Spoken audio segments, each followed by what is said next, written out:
Bruce was a nonconformist, an outsider by choice, actually.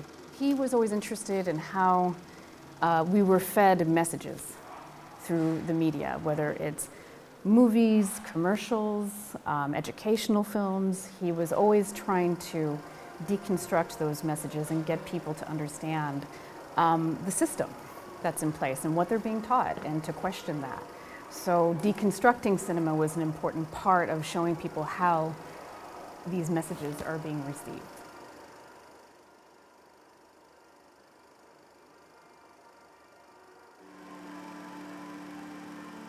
He worked across so many different mediums, and I think what's interesting about what you get in this show is you have a sampling from every counterculture movement. You have, A Movie's a very important beat era film, which is the beginning of remixing. This is the first time you have somebody making a film made of other films, and nobody had done that before.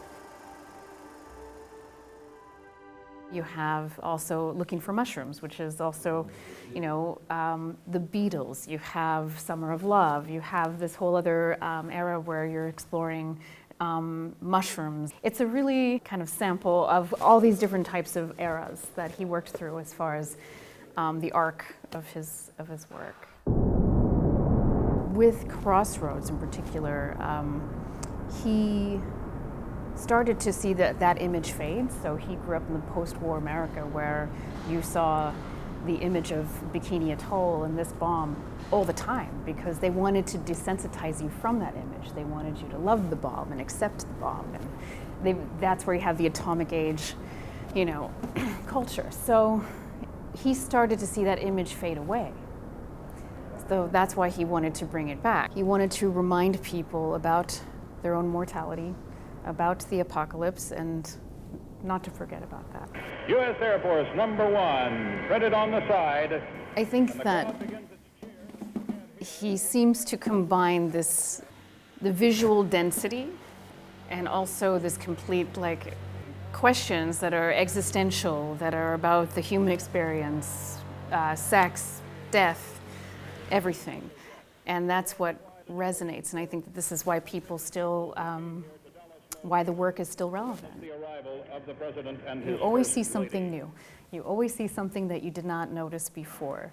And I think that that's part of their magic, is that it's also reminds you that you're projecting your own state of mind and your own experiences onto the work as well. So the film may not have changed.